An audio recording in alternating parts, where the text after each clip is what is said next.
I'm prepared to lose my job to do what's right because this campaign is not about me, it's about you. I'm running to change the system. I'm the only one in this race who has federal legislative experience. I'm Stephen Olikara, running for the U.S. Senate. I approve this message because we are the exhausted majority. Yes, well, Miles, thanks for having me on. I'm Stephen Olikara, running for the U.S. Senate. I'm from Waukesha County. I grew up as the son of Indian immigrants. My parents did not have access to political power when they were coming to this country. My dad had 20 bucks in his pocket, but they strongly believed in the ideals of America, and they did not expect me to be going into politics. They much more preferred for my brother and I to go into engineering. My other passion growing up in life is music. Grew up playing in rock bands and jazz groups and all kinds of bands, and that's really where I learned my core mission in politics of helping people find their common humanity, the power of listening, building diverse coalitions to get things done.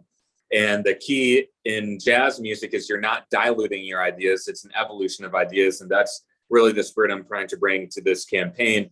For the last 10 years, I've been the founder and CEO of the Millennial Action Project, which I stepped down from just before launching this campaign. This has now grown into the largest organization of young elected legislators in the country, passing legislation in Congress as well as in state legislatures on issues ranging from gun violence to clean energy. And I've learned through that how to actually translate big ideas into concrete legislative action. But I also learned the incentives that are at the root of why our politics are broken. And that's why our campaign is premised on changing the system. My first piece of legislation is getting big money out of politics. And on top of that, I'm the one candidate in this race who has federal legislative experience. That's important because the U.S. Senate is not an entry-level position. And the reason why we win this year is because we were activating the exhausted majority of voters who feel disaffected across the aisle, Democrats, Republicans, and independents. That's the coalition you need to win this year. So I guess, when did you first start running, and then the process of even just getting nomination papers? I mean, there's some difficulty even just getting the 2,000 signatures to get on the ballot, correct? Yeah, so we launched our campaign, an exploratory last year in May, which was our platform for conducting listening events across the states, which was fantastic. I think that's the right way to run. You want to listen first and then channel those ideas. And then we officially launched our campaign in August with the largest state level endorsement. At the time, our former Lieutenant Governor, Barbara Lawton. And we've picked up many great endorsements since then. And yes, the process of getting on the ballot is over 2,000 signatures from qualified voters, which was a great process for us because we think that the voters should decide, and grassroots engagement is great. We had a lot of, I don't have the number offhand, but a lot of volunteers across the states helping us gather signatures, and we're very grateful to them. And we ended up blowing the signature requirement out of the water with over 3,200 qualified signatures to get on the ballot. And we made history by elevating the first South Asian, first brown person ever to a U.S. Senate ballot in Wisconsin. And then what has been the media's coverage of your campaign? Because honestly, I mean, I didn't hear about you much at all. I didn't hear about you last year. I didn't hear you much about your candidacy until I actually ran into one of your staffers who was collecting signatures. It seems like the media has been focusing on people who are either in holding an office or they have a lot of money. Right. Yeah, exactly. Look, I'll share some concrete examples here. So the Wisconsin State Journal had an editor last year before make a decision, before there were any polls, before there was any debates, before there was even any fundraising numbers. He decided not to cover our campaign. And this is someone we've never met or ever had a conversation with. And on top of that, with the Milwaukee Journal Sentinel, there's a reporter there who took 2 exclusive pieces from us, came to the events and conducted all the interviews and just sat on the article and never published it. So there's a term in media called catch and kill, which refers to something a little bit different, but I think this gives new meaning to the term catch and kill. And so long story short, the establishment legacy media has a very old view on covering politics. I don't think they're necessarily like evil or bad people, but they've just been in this for too long without any accountability. And it's a system that is not serving Wisconsinites very well.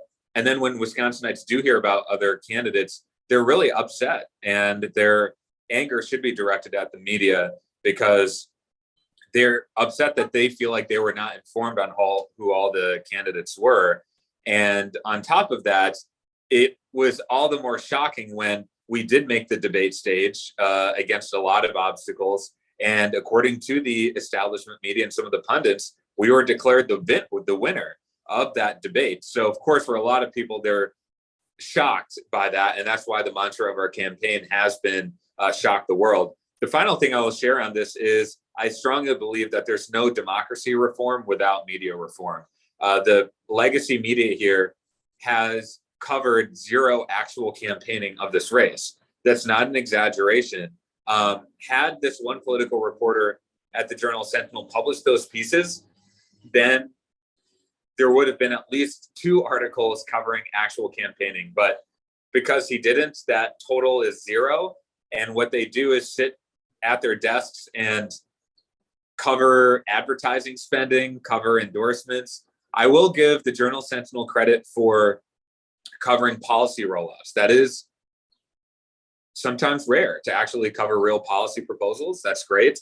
But you got to get out of the office and cover real campaigning, see how candidates are in action, how they connect with voters. And that's not what's gone on in this race. And therefore, the voters are not informed well. And it's not the voters' fault, it's the media's fault. But also, it's a systemic problem where they don't prioritize it. They don't have the resources. It's just a dying business model. So for anyone who's heard the narrative, local journalism is dying, that's wrong. Local journalism is dead. And we as an American public have to decide how we're going to create a new model of journalism with some guidelines and standards that people need to adhere to if we're going to have a strong democracy in the future. So it does seem there's a catch-22 that you don't get into the debates unless you meet a certain percentage, but yet they don't ever give you the coverage to actually get that percentage.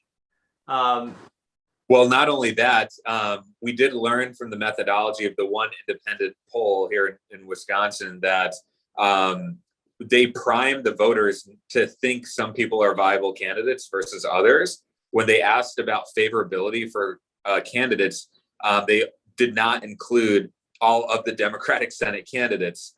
At the bottom, at the very end of the poll, when a lot of people have just said, this is like after 15 questions, so a lot of people don't have time to even sit through all those questions. Then they do ask about all the candidates, but there's a term for this that I'm blanking on, but it's basically a selective bias. You're priming the respondents to think a certain way before you get to the real questions. So the poll was kind of biased from the beginning. Very small sample size, 200 people, about 7% margin of error. I can't really talk about this too much on the campaign trail because it just sounds like, you're complaining about the process, which is never that advantageous to talk about. I'm sharing it with you because it sounds like you actually care about this stuff. But that was the poll. And then get this, the debate was our breakthrough moment. Lightning in a bottle. We've been on just surging as a campaign ever since then. And that debate was July 17th. Now, guess when was the last date that any kind of independent pollster finished doing their polls? July 17th. And so I've talked to some of them, and our campaign has as well. And they've had no interest in doing polls after July 17th. So again, I know this sounds like it's in the weeds for a lot of people, and that's fine. But I do think the behind the scenes is helpful to share with people because I'm probably the most independent minded, like normal kind of guy who's been on the inside of a lot of these conversations. And you can't improve the system unless you name the problem directly. And just like we talked about changing the system of politics with money, the primary system, et cetera, you also got to look at the media industrial complex and the legacy media that how they work in terms of polls, money, media, it all kind of coalesces together to drown out certain voices and elevate others. And then you wonder why we're constantly choosing between the lesser of two evils in so many elections. And you get these candidates who are very surface level on the issues. They're just like not great. Again, the debate was a real test because there is no filter. It's us and a platform and, tens of thousands, maybe even hundreds of thousands of Wisconsinites. And we came away the winner from that. So it just shows how the media does a lot to not look at really the best candidates. And that's a system that needs to be improved upon. So what was the financial requirement to be in the debate? Was it something like 5,000 individual contributors and $250,000? 5,000 individual contributors. And then what, as far as like political action committees and organizations, do you think they gave you an equal opportunity, or did it seem like they had certain candidates already picked out from the get-go? It depends which ones you're talking about. I mean, we're really grateful to have Andrew Yang and his movement supporting us. We've got a number of national endorsements like South Asians for America, which is the leading group supporting South Asian candidates, Unite America, which is a leading political reform organization. So we've definitely got some great support from endorsements, organizations.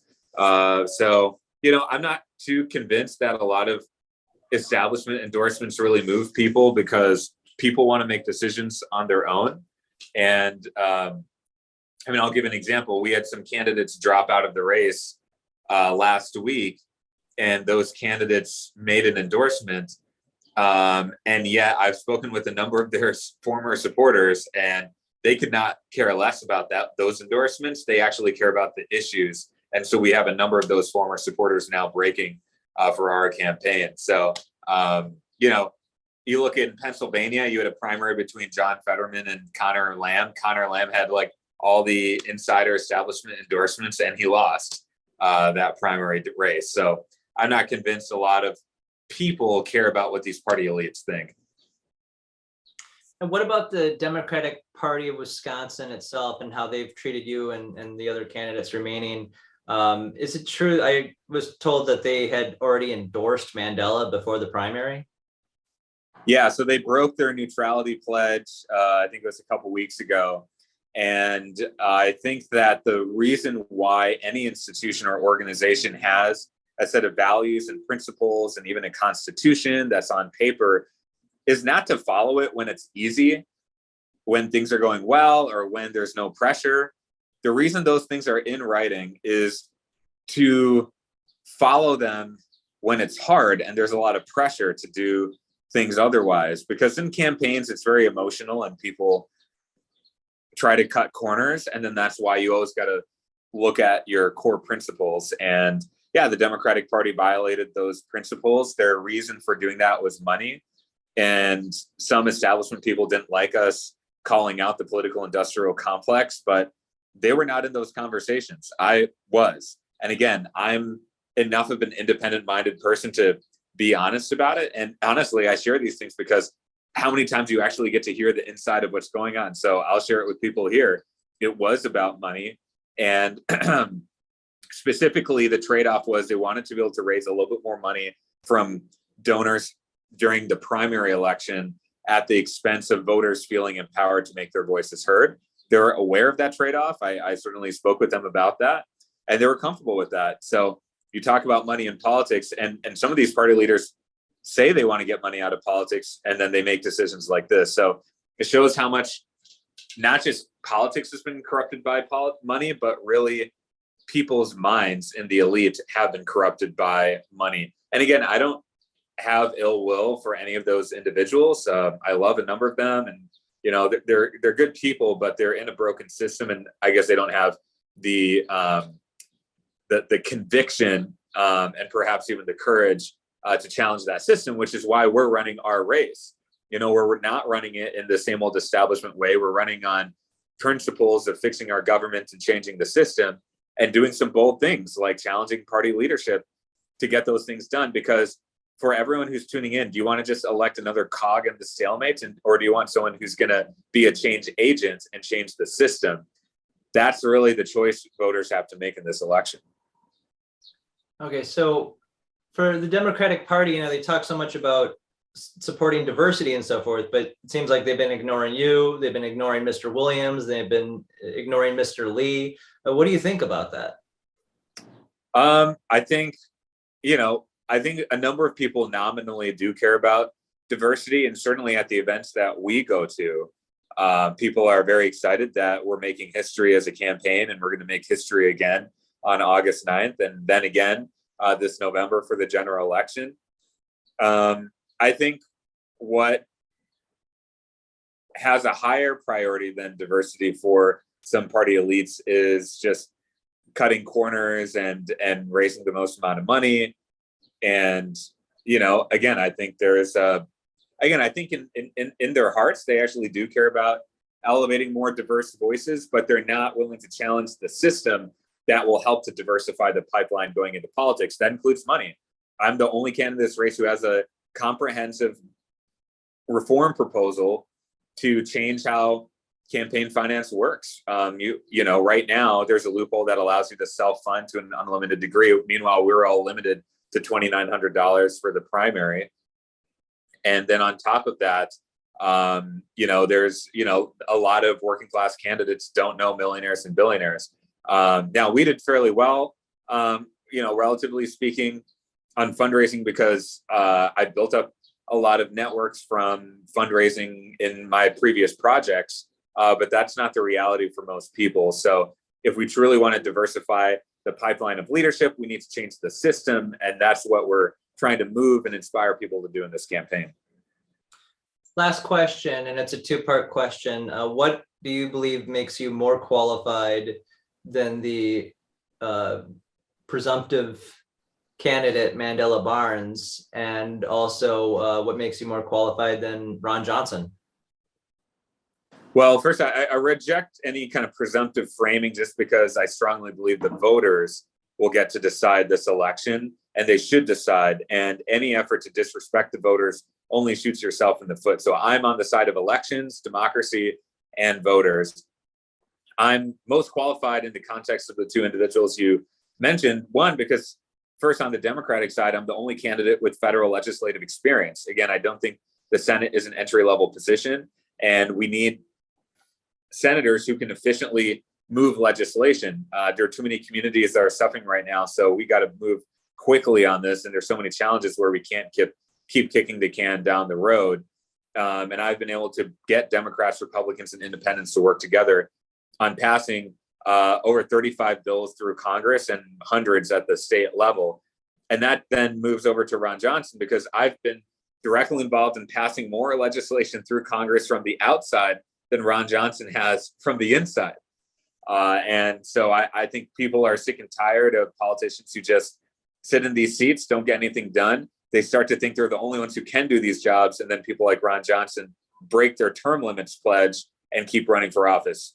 So on that count, I'm also proud to be the only candidate running, calling for enacting term limits on members of Congress. And there's a bill I was involved in right now in Congress that has bipartisan support to do exactly that. All right, Stephen, thank you very much for your time. Hey, thank you, Miles. Appreciate it.